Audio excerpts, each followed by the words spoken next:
mwese nimugire gutya. Today, all of Imana you, izahonyorera imbaraga zose z'umwijima munsi y'ibirenge the dark zacu. spirits under our feet.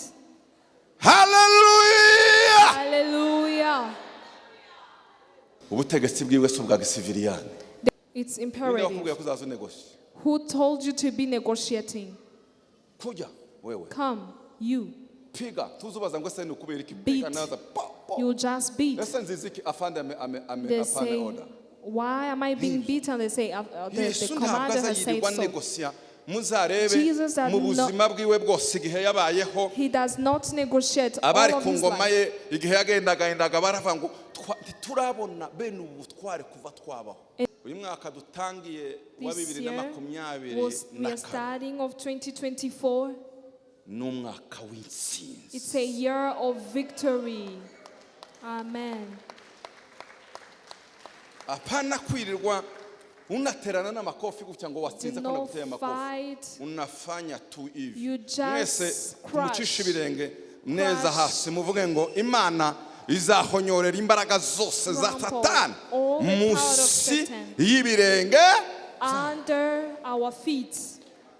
Ibyuzuye uyu mwana w'umuhungu gift Imana yahaye isi. All the gifts of what the Lord has given to the world that is full of this Imana child. yamutanza ifite intego God gave it for a purpose. kugira ngo ibyuzuye uwo mwana So that all the things that are full in this aba ari byo child buri wese agenda afataho asingire, are buri the wese things agenda that avoma, everyone will buri wese start to agenda asingire, receive. You will buri wese receive. agenda abihindura ibye. Everyone will receive and make it.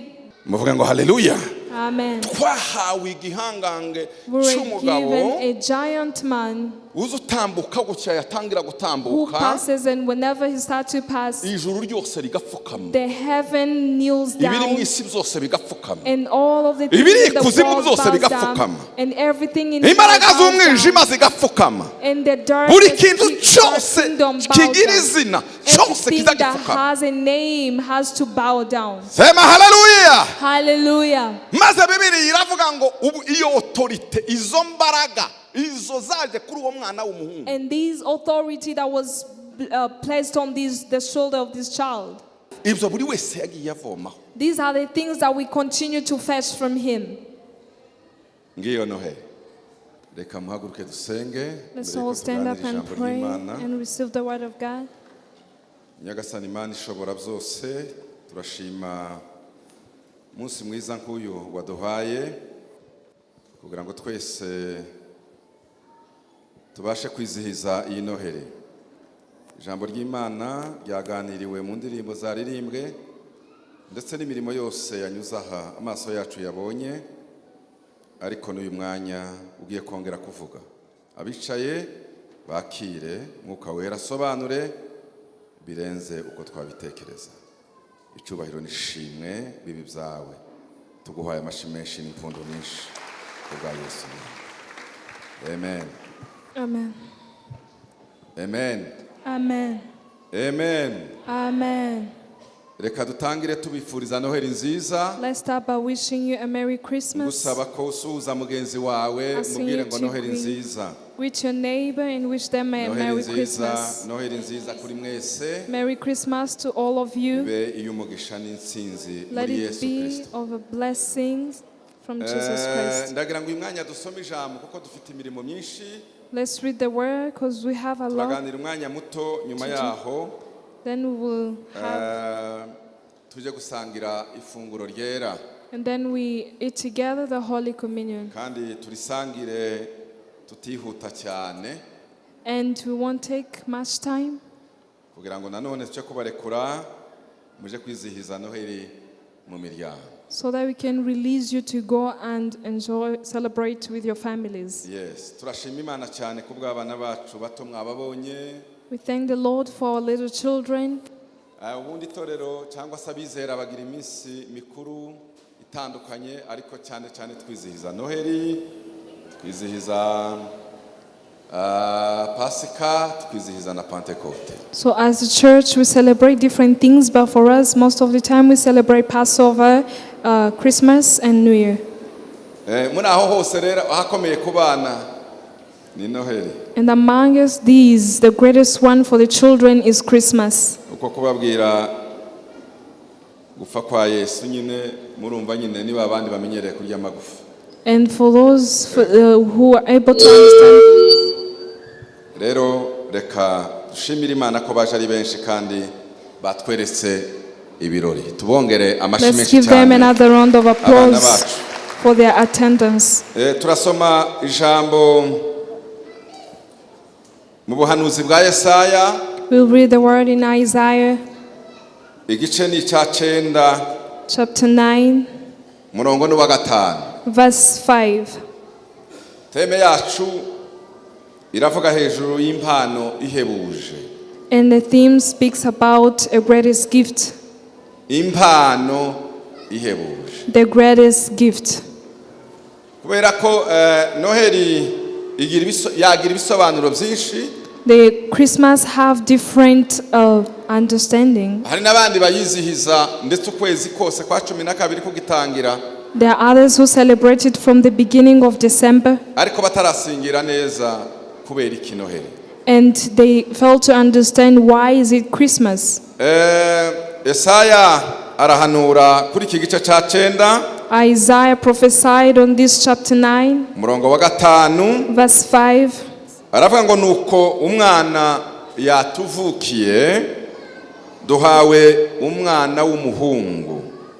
Ubutware buzaba ku bitugu bye, azitwa igitangaza, umujyenama, Imana ikomeye, data wa twese uhoraho, umwami w'amahoro. Turasoma gusa mu Kinyarwanda, abandi bafite izindi ndimi muzamugaragaza gusoma. Try to read mufite with your concerned language. Iyo usomye muri uyu murongo wa 5, when you read on verse 5, urabona ko Yesaya yatangizanije yerekana impano ku Imana yahaye isi, yahaye abantu impano. You see that Isaiah started by showing the gift that has been given to the world from God. Nukuvuga ngo uyu munsi wa Noheli ni umunsi wo kwibuka impano Imana yahaye isi. It means Christmas Day is a day to remember the gift that God has given to the world. Kandi ijambo ririsobanuye ryonyine. And this word already shows it. Aravuga ngo nuko umwana yatuvukiye. And the Bible says that for us unto a child is born. Abumva Ikinyarwanda neza, For those who understand Kinyarwanda properly, iyo bavuga ngo umwana yatuvukiye, when they say for unto a child is born, nukuvuga ngo kubaho kuru ruhinja nukubera twe yavukiye twe. it means this child being born is for us. Tiyavutse gusa kubera kuvuka. He is not born just for the reason of being born. Umwana yavukiye A twebwe. child is born unto us. Noneho arakomeza, And he continued, aravuga ngo duhawe umwana w'umuhungu. unto us a son is given. Imana yahaye isi itanga umwana w'umuhungu. And God gave the world a son. Iyo urebye rero muri uyu murongo wa mbere, When you read in this verse 1, urashaka kwerekana ko nitwe Yesu yavukiye. it wants to show us that Jesus was born for us. Nitwe twamuhawe. He was given to us. Yahawe nje, yahawe wewe, yahawe u Rwanda, yahawe He was Afrika, given yahawe to me, isi to you, to the whole world. yahawe abatubanjirije, yahawe generation iriho, yanahawe n'izindi He was zizakurikira. given to the past generation, the current one, and the future one. Iyo ugiye kureba muri Bible, When you read in the Bible, uzasanga impano zikomeye ebyiri Imana yahaye isi. you'll find two greatest gifts that the Lord offered to the Impano world. ya mbere ni Yesu, The first gift is Jesus, muri we harimo utundi uzindi impano and ntoya in Him kuko there are ni so igiseke many cyuzuye. other small gifts. Impano ya kabiri The second gift ni Umwuka Wera, is the Holy Spirit. yahawe abizeye. He was given to the Impano ya righteous, mbere the yahawe believers. isi yose, nta muntu n'imwe uyimiriweho. The first gift was given to the whole world. Impano ya kabiri igenerwa ba bandi bakiriye iya mbere. And the second one it was given to those Kuko who Bibiliya received the iravuga ngo first one. abizeye Yesu bose bashyizweho ikimenyetso cy'umwuka wera As the ariyo Bible mpano says. yahawe abahawe ya mbere. The Bible says that those who received Jesus were given a seal on their head with the niba Holy Spirit. twarahawe umwana w'umuhungu, nimba umwana yatuvukiye yavutse kubera intego. If a child is born unto us and son is given to us, he was born for a purpose. Hari intego yatumye Yesu avuka. There is a purpose for Jesus to be born, ari nayo tugomba kuzirikana cyane umunsi mukuru nk'uyu nguyu. which is the one we need to hold on this day. Dushobora kuba twarya tukafeta tukambara We can tukagira celebrate, dress, ariko tugomba kubikora tuzirikana impamvu iyi ntego cyangwa se impamvu umuhungu yatuvukiye. but we should celebrate holding on to the purpose of Jesus being born to us. Usomye mu mirongo ikurikira, When you read on the next verses, nimwumve icyo Bibiliya ivuga hano ku murongo wa 5. this is what the Bible says on this verse 5. Uyu mwana w'umuhungu wavutse This child who is born yaje aherekejwe n'ubutware, kandi ubutware bwiwe ngo biri ku bitugu bye. and the government will be upon his shoulder. Ntabwo ari agaseke kari vide. He is not a basket which is empty. No. Nukuvuga ngo Imana yohereje umwana w'umuhungu k'impano ihaye isi, ariko upakiyemo ibintu byinshi. It means God has sent a son as a gift, but who is full packed with everything. Nukuvuga ngo Imana yatanze envelope It means God has given an envelope yujujemo byinshi that cyane. He has fully packed everything, a lot of things. Yesaya amwitegereje amubonye, And when Isaiah saw him, aravuga ngo uwo mwana w'umuhungu wavutse ubutware buzaba buri ku bitugu and byiwe. Isaiah said that the government will be upon his shoulder, Ikindi azitwa igitangaza, and his name will be called Wonderful, azaba umujyenama, a Counselor, Imana ikomeye, Mighty God, Data wa twese uhoraho, Everlasting Father, Umwami w'amahoro. Prince of Peace. Turi kumwe tuvuga ngo haleluya. Amen.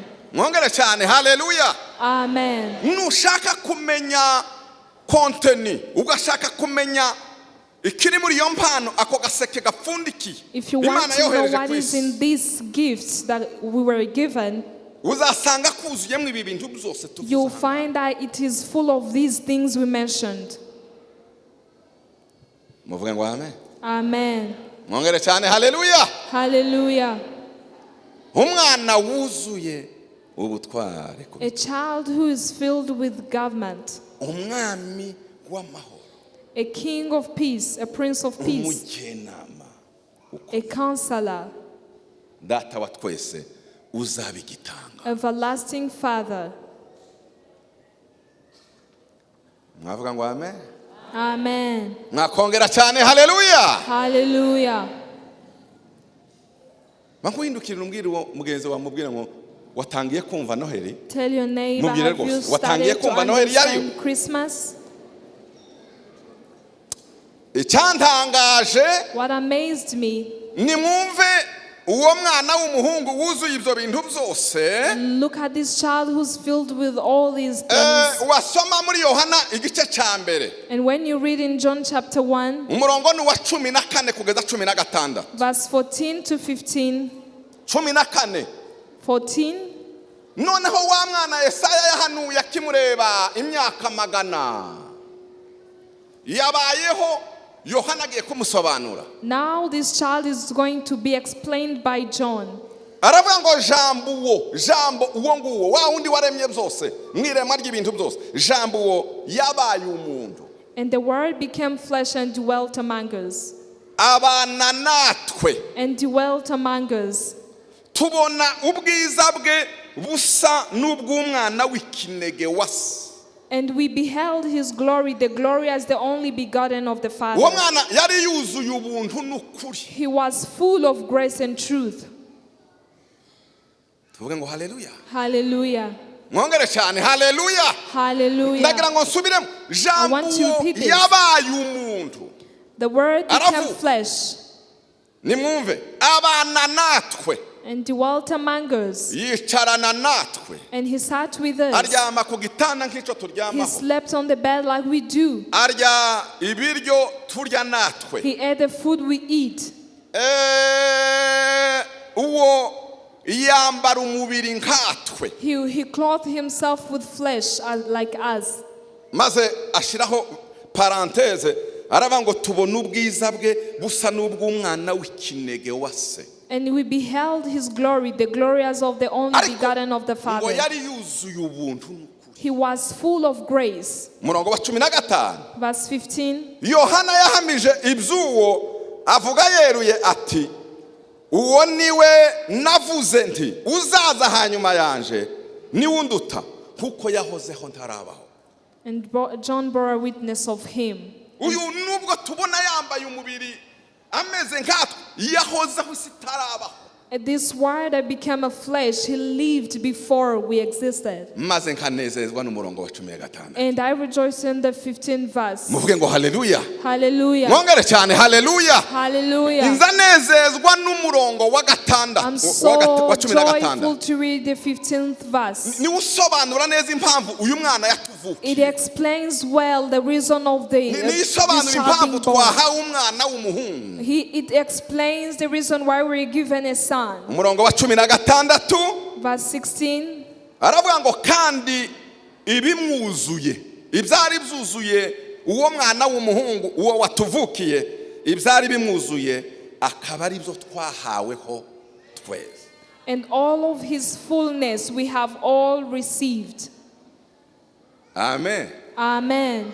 ese muzamwumva ijambo ry'Imana? Do you hear the word of God? muzamwumva neza ijambo Do ry'Imana? you hear the word of God? ni ukuvuga ngo umwana yatuvukiye A umwana child is w'umuhungu. born unto us, a son is given to us. maze Yohana aramuvuga And John explained it. aravuga ngo yabayeho aba hagati muri twebwe He said, word became yicarana flesh natwe agendana natwe. and dwelt among us, walked with us. ngo aje kugeza ku murongo wa And 16 on verse 16, aravuga ngo ibimwuzuye akaba ari byo twahaweho twese. and all of his fullness we have all received. ni ukuvuga ngo It means ibyuzuye uyu mwana w'umuhungu gift Imana yahaye isi. all the gifts of what the Lord has given to the world that is full of this Imana child. yamutanza ifite intego God gave it for a purpose, kugira ngo ibyuzuye uwo mwana so that all the things that are full in this aba ari byo child buri wese agenda afataho asingire, are buri the wese things agenda that avoma, everyone will buri wese start to agenda asingire, receive. You will buri wese receive. agenda abihindura ibye. Everyone will receive and make it theirs. noneho twibaza iki kibazo, Let me ask this question. ibyuzuye uwo mwana ni ibi? What are the things that are full in this child? Yohana yarabihanuye, ni ibiki byari bimuzuye? John prophesied it. What are these things? azaba umugena, He will be a counselor. ubutware buzaba buri ku bitugu bye, The garment will be on his azaba shoulder. umwami w'amahoro, He will be the Prince of azitwa Peace. igitanga. He will be called Father, the ni everlasting ukuvuga ngo hari Father. ibyuzuye mu buzima bwiwe, Because these are the things that are full in his life. ibyo buri wese yagiye avomaho. These are the things that we continue to fetch from him. ngiyo noheli. Amen. ntituza turya gusa, tuza duhimbaza tuvuga ngo data wa twese yatuzaniye ibyo tutari dufite, ngo yari yuzuye ubuntu n'iki n'ukuri. He was full of grace. atangaye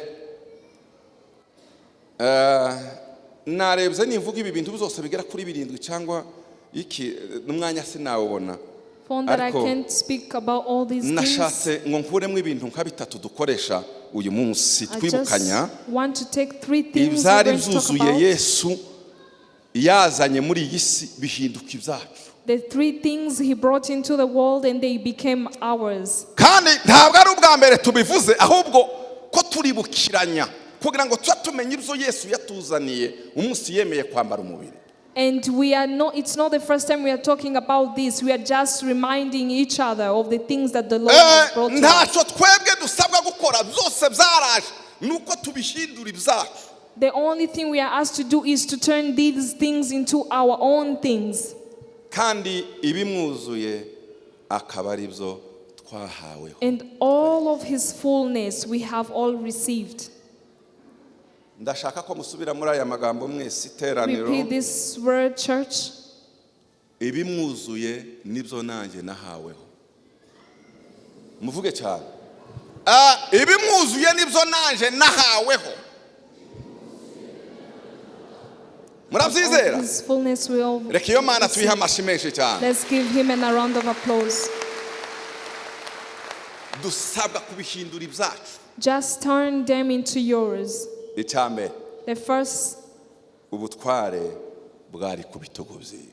the government was upon his shoulders. Iki subiramo mu Cyongereza no. The government was upon his shoulders. Ubutware bwari ku bitugu bye. The government was upon his shoulder. Cyongereza ko cankomeranye. Muvuge ngo haleluya. Mwongere cyane haleluya. Ninde ufite Bibiliya y'Igifaransa numve nabyo ko bivuga. Nta muntu ufite Bibiliya y'Igifaransa ngo nkasoma. Mungirire vuba kubera ko ndimo mbona umwanya wagiye. Reka dukoreshe ibyo tuvuge ngo haleluya. Hallelujah. Ubutware bwari ku bitugu by'iki byiwe bya Yesu. The authority was upon his shoulders. Asifiwe. Amen. Asifiwe. Amen. Iyo ndimo somera ijambo nza ntangara. When I'm reading this word, murabona always bibibutsa ubutware abantu bagendana kugira ngo umenye ubutware afite urebera ku bitugu byiwe. The people who carries their authority on their shoulders, who are they? Abasirikare. The soldiers. Tuza wirigubaza. You don't even ask.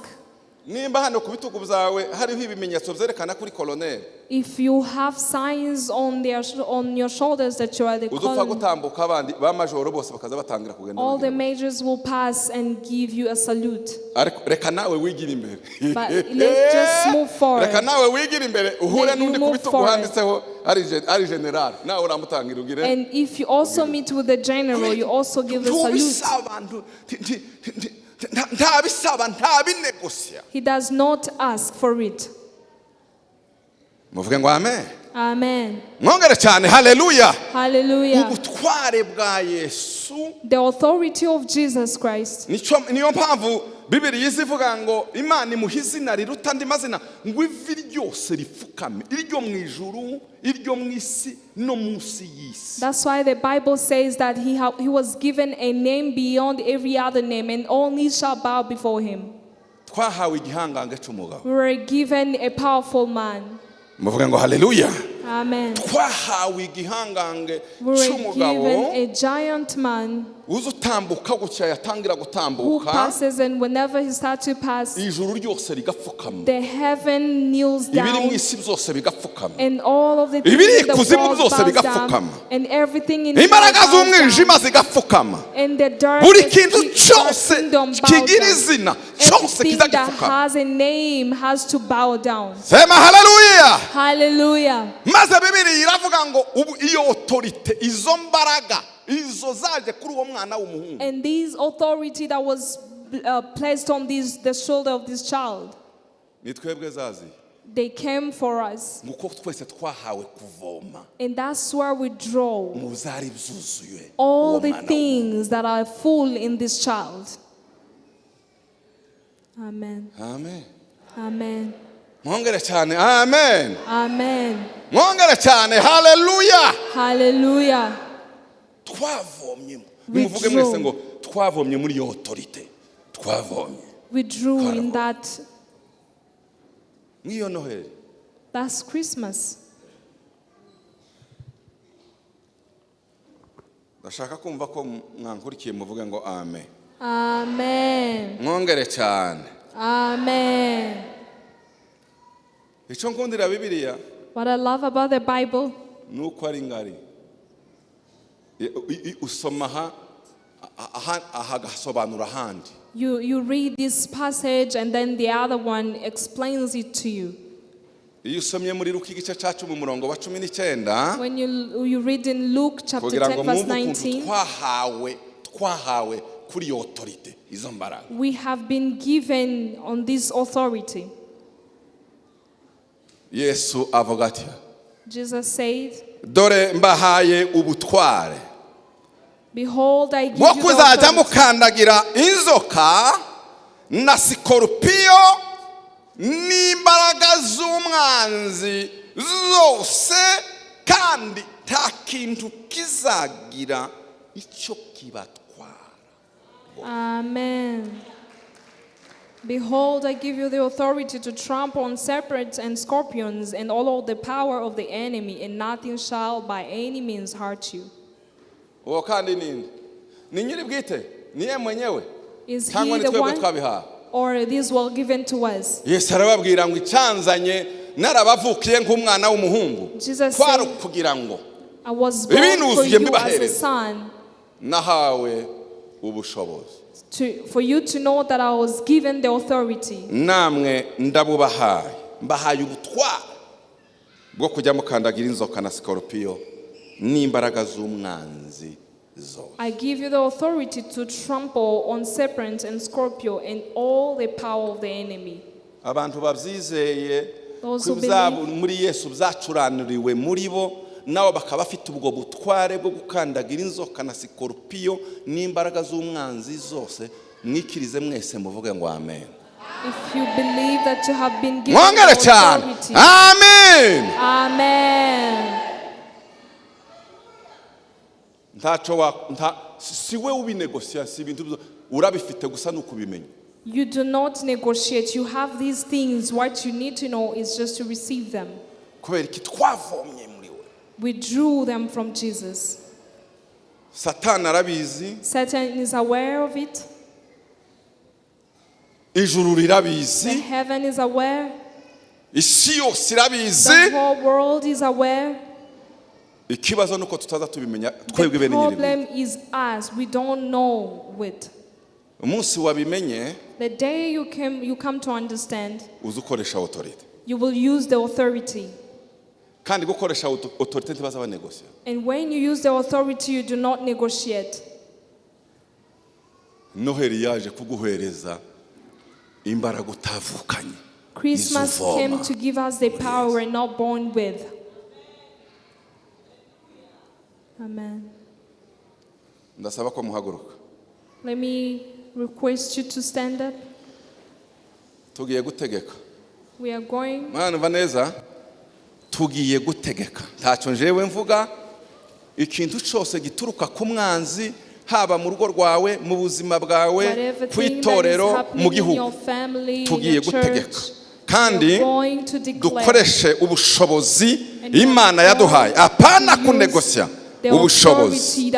Tugiye gusenga. Mana data wa twese uri mu ijuru, uyu munsi wa none, aya masaha waduhaye muri Yesu imbaraga, ikintu cyose kibangamiye ubutumwa bwiza tugikuyeho mu izina rya Yesu. Ikintu cyose kirwanya icyubahiro cyawe turagisenye mu izina rya Yesu. Ikintu cyose kitazamura Yesu mu izina rya Yesu tugikuyeho. Turategetse imbaraga zose zidasingiza Yesu muri aka gace n'aka karere mu izina rya Yesu. Turategetse mu bushobozi waduhaye, turategetse mu mbaraga. Icyatumye Yesu atuvukira kuri Noheli ni ukugira ngo tuvume ibyari bimwuzuye bihinduka ibyacu. Waduhaye imbaraga zo gukandagira inzoka na sikorupiyo, imbaraga z'umwanzi zose mu izina rya Yesu. Chini ya ulinzi turazisenye mu izina rya Yesu.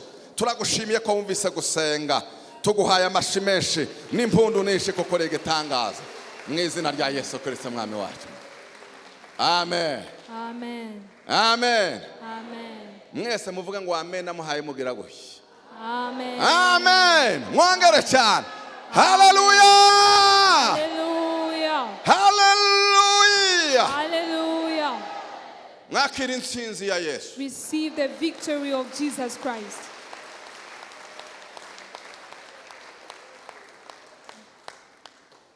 Amen. Amen. Amen. Amen. Mwakira intsinzi ya Yesu. Receive the victory of Jesus. Hanongera bisubiremo. Mwakira intsinzi ya Yesu. Receive the victory of Jesus Christ.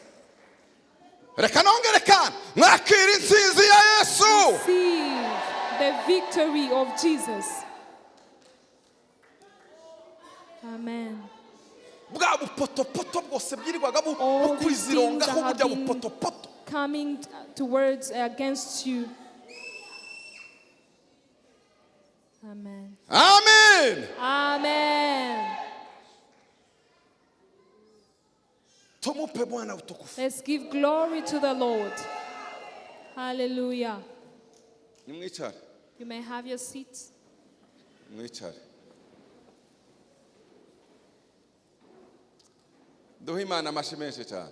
Let's give a round of applause to our God. ndashaka ko mwakira ubuhanuzi Imana yampaye muri iki I gitondo. want you to receive the prophecy that God has given to me today.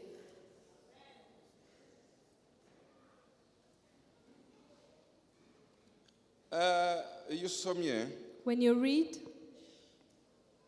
mu Baroma igice cya 16 umurongo wa 20, in Romans chapter 16 verse 12, ijambo ry'Imana riravuga ngo Imana nyiri mahoro God of the peace izamenagurira Satani munsi y'ibirenge byawe.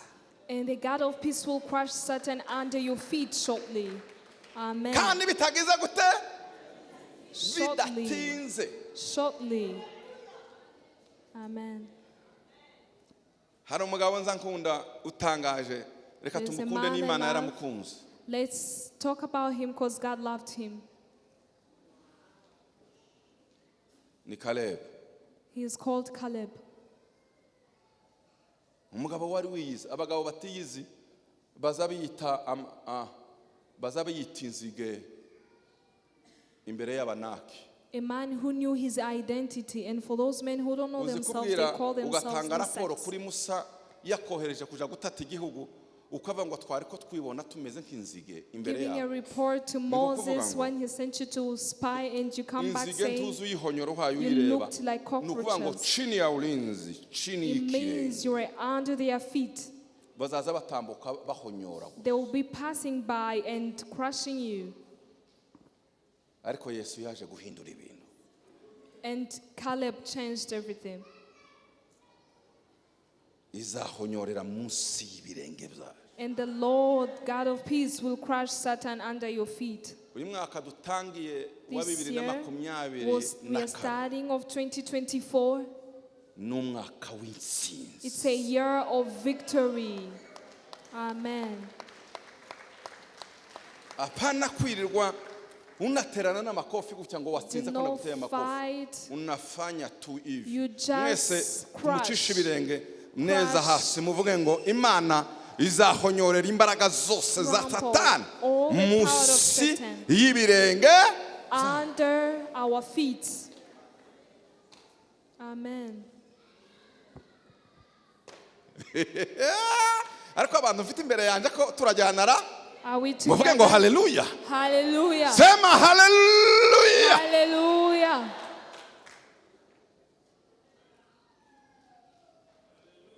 Amen. Imbaraga zari zaragize iminsi zarabase zirwana, tukirirwa turwana manywa All the nijoro. power that have been Spiritually, mugasanga fighting itorero ko rirarwana, spiritually, day imiryango and kirarwana, night, umuntu ku giti families cyarwana. fighting. Mwese nimugire gutya. Today, all of Imana you izahonyorera imbaraga Some of them zose z'umwijima crush them. munsi y'ibirenge the dark byacu. spirits under our feet. Haleluya. Hallelujah. Amen. Kubera ko uyu mwana watuvukiye, Because this child was born unto us, and the authority is upon his shoulders. niyo mpamvu That is why ubutegetsi bwiwe si ubwa gisiviliani. the authority of Yes, Jesus is fund. not of the civilians. Ubuyobozi bwa gisirikare aho buza butandukanira n'ubuyobozi bw'igisivile. The leadership of soldiers, the armies, is different from the civilians. Umusivile azavuga ngo nifuzaga ko mukora gutya A civilian kandi says, ntimubitinze I would muje like you kubyihutisha to mubizane do vuba. this and do it with Ariko haste. umusirikare ntazavuga ngo nifuzaga, But navuga ngo kwenda lala The simama soldier says, stand fanya. up, go, sleep. C'est l'impératif. It's Ninde wakubwiye imperative. ko uzaza unegoshye? Who told you to be negotiating? kujya wewe Come, you. piga tuzubaza ngo se ni ukubera iki Beat. piga naza pa You just beat. ese nzizi ki afande They apane say, order why am I being beaten? They say, the Yesu ntabwo commander has said azayirirwa so. negosia muzarebe Jesus does mu buzima bwiwe bwose igihe yabayeho He does not negotiate abari all of ku his ngoma life. ye igihe yagendaga baravuga ngo turabona bene ubutware kuva twabaho. And everyone who saw Jesus said, we have never seen such kind of authority. yageza yinjira mu rusengero gutya He yatangira would kwinjira enter in the church abadayimoni bagatangira kuvuga and demons start to maze tremble. agahindukira gutya akabareba He would just turn to the demons and shut them down. nyamanza He will shut them down. mbi umunsi umwe ngo agera mu gihugu cy'imigadarena And when he went to Magdalene, asanga umugabo wari warananiranye wuzuye abadayimoni ngo bari barananiwe kuboha who was filled with the demons, he was so hard ngo to be held. akandagire ku musozi gutya ni hakurya When y'inyanja he y'igalilaya arrived on the mountain close to Galilee, niyo mpamvu bakunda kuvuga ko cyari igihugu cy'abanyamahanga kuko that's cyarimo why n'ingurube they usually say it was a country of ubu haye ujya ku Gentiles, misozi ya because Golani it was, gutya muri za Siriya when you look at it from afar, noneho ngo ahakandagire agezeyo gutya when he just stepped on it, abadayimoni bari baraboheye umuntu mumva iriya ariyo yagiye the yitemagura ngo baza demons birukanga that were in a man bamusanga. who was in the cemetery came running.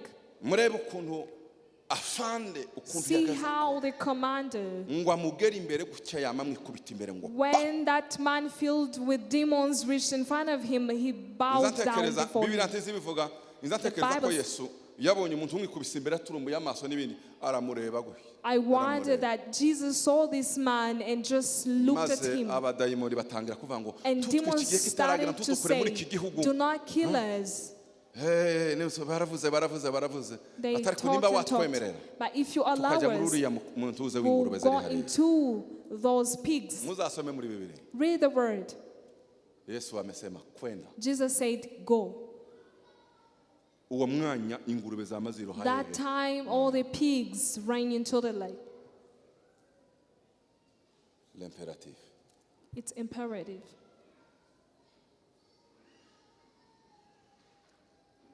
ubwo bushobozi Imana yarabuduhaye This authority was given to us from God. nicyo gituma umuhungu yatuvukiye That's why a son was born unto us. muvuge ngo haleluya Hallelujah. mwongere cyane haleluya Hallelujah.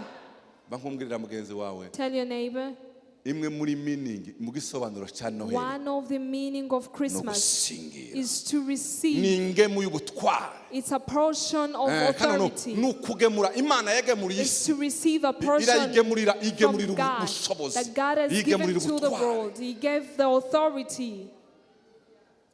Amen. mumbarize ngo se waba waragabanye Ask your neighbor, have you received your portion? mwuka wera Holy Spirit, huha muri iri teraniro ryose blow umuyaga in this w'Imana church, the Spirit of umuyaga God. w'Imana Blow in this church. Hallelujah. nimba ari ubushobozi busigaye bubaho musigaye bumeze nk'amateke batetse mu nkono kubanyeganyeza icya kabiri Second, tumupe Bwana utukufu let's give glory to God. mugende muje gufeta n'imiryango yanyu You go and celebrate with your ariko families, mugende mubwira abantu bose ngo Noheli but twaragemuriwe go and tell ijuru everyone ryaragemuye that the ijuru heaven has ryagemuye given us a ubutware portion. It has rigemura given us a ubushobozi portion of kuko ibyari authority byuzuye Yesu of all the things ibyari that was byuzuye filled umwana in w'umuhungu Jesus Christ. watuvukiye All the things that ni was ubutware filled bwari into a kuri baby boy. nimuvuge mwese ngo ijuru ryaragemuye Say that the heaven has given us a portion. Amen. akora umusemuzi mwiza mwana we Asiya mumutungeho ibiganza mwese umugisha w'Imana uyu mwaka wa 2024 uzasingira amasezerano yawe yose mu izina rya Yesu Amen. uzi umusemuzi mujyana ukaza wumva ntakuremerere uterure nk'ibiro magana ukaza wumva mwese muri kuri level imwe Amen. buriya Pastor Celestin niwe ukunda amen iyo avuze ngo haleluya azakunda ngo Imana yanje yitwa Amen. Our God is called Imana yanje Amen. yitwa Amen. Our God is called Amen. Muzamwakira Amina You bibabere should bityo. receive that with Ntimukaze Amen, mureba that abantu it should umuntu be wawe like wigisha that. kwaho muri filimi. You shouldn't watch Muvuge like ngo watching hallelujah. a movie. Amen. Very good. Very good. Imana yacu tuyamashye. Let's give a round of applause to our God. Mwongereka navuze bitatu nishaka ndarangiriza. Nimuvuge ngo Imana yacu yaragemuye. Our God has given us a portion.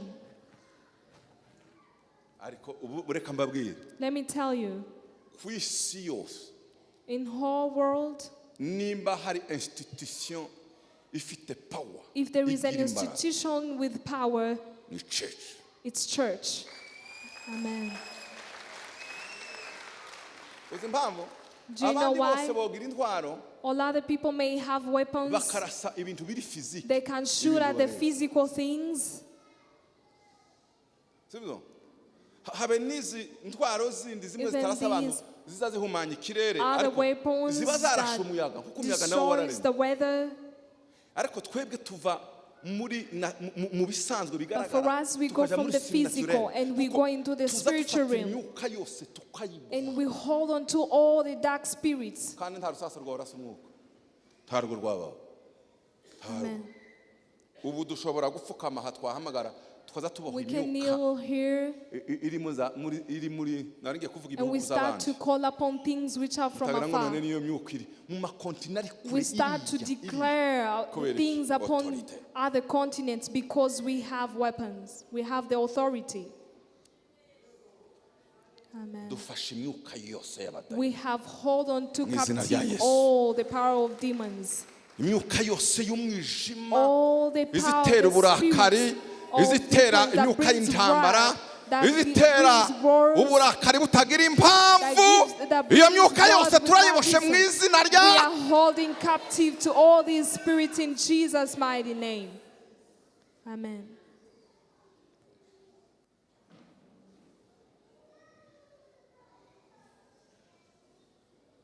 inde mwami harya nuwo muri Ekose harya yageze amenye umugabo w'umukozi w'Imana w'umunyamasengesho ngo yumva yinjiye mu cyumba gusa gupfukama ngo niba yageze atinya kurusha za bombe nucléaire zose ibihugu byose byatunga kubera iki koko nyine nkuko twokwicaza kuri iyo ntebe ntunye cyagira ukunyeganyeza. We can make you sit on that chair and no one will shake you.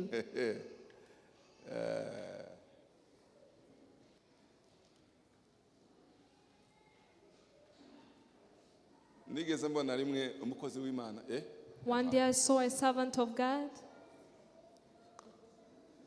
muvuge ngo haleluya. Hallelujah. Ndarangije. I'm done. Amen. Amen.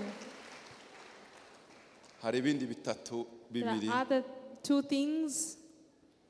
nzabibigishaho ku cyumweru I'll talk about them on Sunday, tuvomaho where we draw. bisigaye ari bibiri. Only two things are remaining. muhabwe umugisha Be blessed. mu izina rya Yesu. Amen.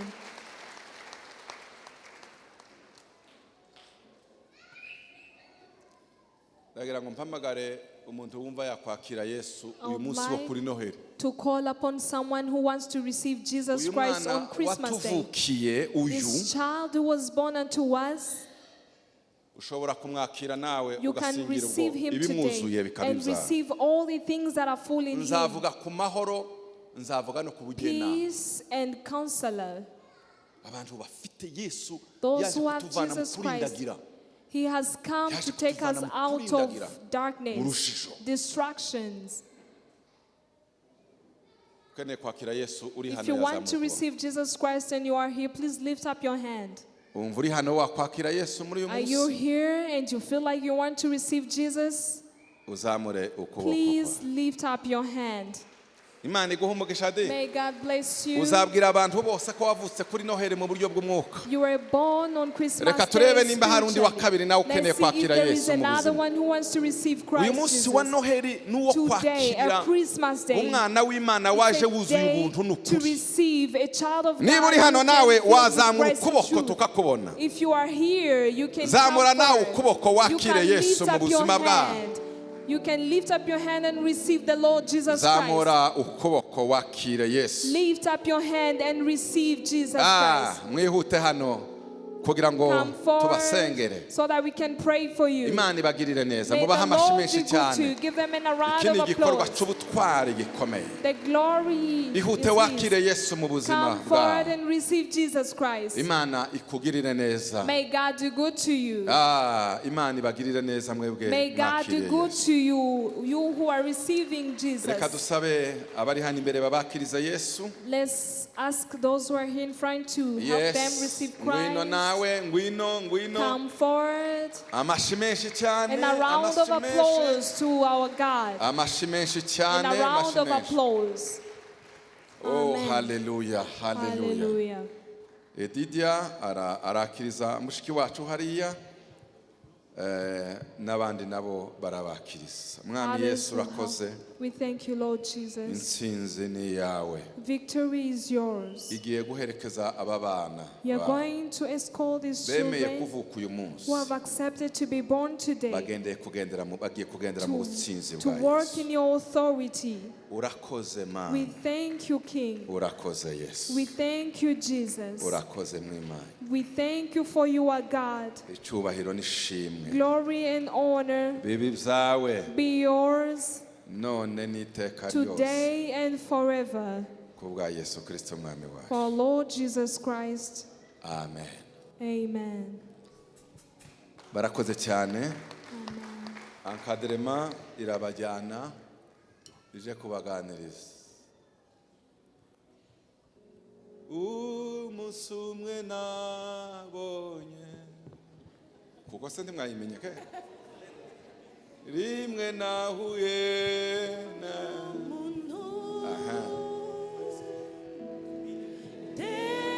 merewe n'ibyaha maze uwo muntu ankoze abanuye imitwaro mfite ankoze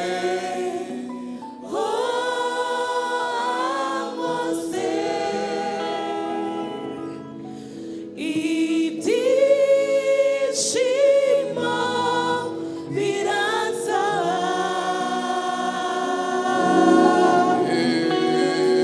ikintu cyaje ku mutima ankoze ndahinduka. Reka Imana tuyiha amashi menshi cyane. Let's give a round of applause to our God. Application cyangwa se ibyo tugiye gukora. What we are going to do, Genda ufate rwa rutonde rwose take bwa all bya bindi list byari zaraguteye ubwoba of byo. all the things that have been causing you to be afraid, Usohoke muri 2023 come out of 2023, winjira muri 2024 entering in 2024, wakoresheje imbaraga when you have wahawe used wavomye muri the Emmanuel authority that you have drawn from Emmanuel, kugira ngo bisezerere. and say goodbye to them. Imana iribati ibyo byose That the Lord bijyane bisigara will bitwarwe trample and bigendere muri crush 2024. all these things that will remain in 2023. In Jesus' name. Imana ibagirire neza May mu God be izina rya good to Yesu. you in Jesus' name.